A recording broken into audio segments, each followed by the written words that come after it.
What's up everyone, George Leeman here with MuscleMasochist.com. As you guys just saw in that video, I am back to deadlifting. Took it real easy, did not push very hard. It's probably a good thing that the seminar I just did at a CrossFit gym primarily had bumper plates, not very many metal plates, because I would have been enticed to go a little bit heavier than 675. But I'm very happy with the speed. I haven't deadlifted or done any, leg or lower back work in 3 or 4 weeks while resting up. As you guys know, it's mostly important for me to not get hurt, so I take quite a bit of rest when I do get hurt, just to make sure I'm good to get back into things, because I don't really have a slow button for deadlifting. I pretty much go 100% when I'm doing it. What I wanted to make a video about today was not the seminar so much that I did, but what happened at the seminar. What I more or less saw was a lot of people who had decent form that needed a couple tiny changes here and there to really get out the most weight that they could do on their lifts. Now obviously you're not going to change anyone's form just completely in a day or anything like that, but I saw people add significant weight to the bar, move weights faster than they've ever moved them before, and of course people that aren't used to the new form and stuff, and they're used to having only been able to lift what they currently had lifted before, those people are still going to not quite have the mindset that they need to lift their absolute heaviest until they get used to it. So even though some of them were strong enough to lift heavier, not everyone did lift as much as they could. And that's the kind of thing that they're going to be able to do over time as they practice. Now mostly what I did was I gave form advice. I talked about different assistance work that I recommend and why I recommended that assistance work. Now I have a different opinion than most people on form for the power lifts. Some coaches think the first thing you do with form is you drop the weight way down and you completely change the form. Now in some circumstances this is okay, this is the right thing to do. However, for example, if you have someone that deadlifts with their hips high in the air, and that's the only thing they do wrong, their hips are, start high, and even if they lower them at the start, they still shoot up. The bar isn't drifting away from their shins, they're not rounding their back, they're just stronger with a high hip position. Some coaches think that you should completely change their form and have them start back with lighter weight using the superior form. I'm not a believer in that. I'm a believer in fixing the weak muscle group that's causing the form issue. For example, if you always bench touching the bar relatively high on your chest, you always bench elbows out, chances are it's a shoulder weakness, because if your shoulders were stronger, you'd feel comfortable touching the bar a little bit lower. A shoulder press is this, okay, right? It's the front delt contracting, side delt too obviously, contracting and moving your arm upwards, okay? So the stronger this is, the more comfortable you're going to feel touching the bar low. Because look, right here is me touching the bar low, and what am I doing when I come up? See how this arm right here comes up?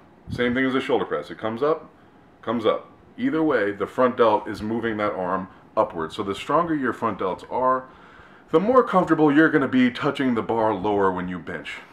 So, am I going to tell people that are strongest when touching the bar high, because that's the way they always train, that they should now start touching the bar really low? Not necessarily.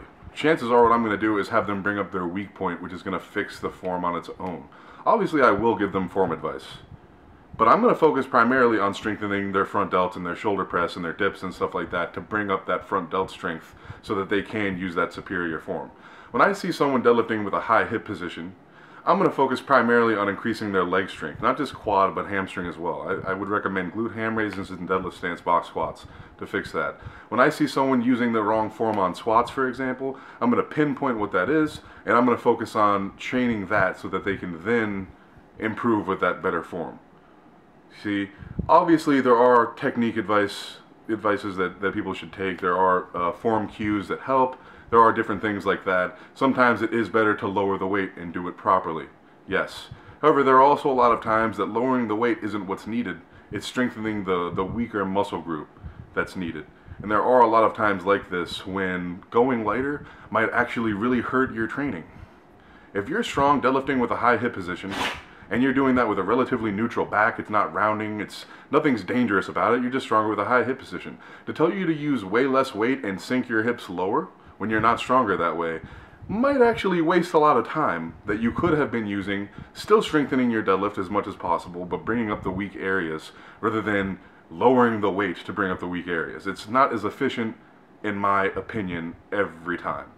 Now, obviously, I don't have any examples of that other than the ones I just listed.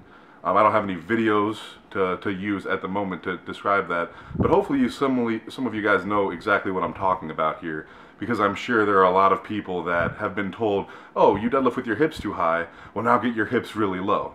And let me guess, you try getting your hips really low, you started with really lightweight, it was really, really lightweight, and that's why you could maintain the form, and as the weight went up, you went close back to your old form, if not back to the exact same form. So, were you better off trying to change your form to a weaker form for you, or should you have just continued on and brought up the weak muscle groups? A lot of times, it's the latter. That's what I saw today. Had a really cool time at this seminar, really happy to be able to get back to deadlifting and stuff like that. Met a lot of cool people, some of which I've met before. Again, really slick of you guys to invite me out. It was a lot of fun for me. As always, guys, I hope you learned something from the video. I hope you benefited somehow. Hope the people that were at the seminar today benefited, obviously, hopefully.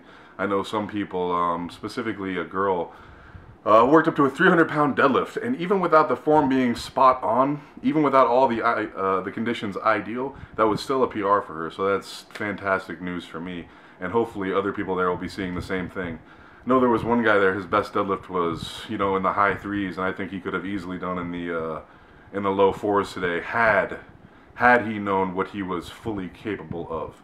Because one of the biggest problems when changing technique is sometimes you're so much stronger with that new technique that what's mainly holding you back is your mind. So never limit yourself, guys. If you want to lift the heaviest weight possible, don't set your own limitations so high. Believe you can do it fast, because then it's a possibility for you. If you think it's going to take you a year, it might take you a year or never. If you think it's going to take you 2 months, you might get it done in 1 month, you might get it done in 3 months. At least you got it done. At least you worked towards it because you thought you could. As always, guys, thanks for watching my videos. Don't forget to like, share, and subscribe, and check out musclemasocist.com for approved products, apparel, online coaching, programs, and stuff like that. And stay tuned for more. Peace.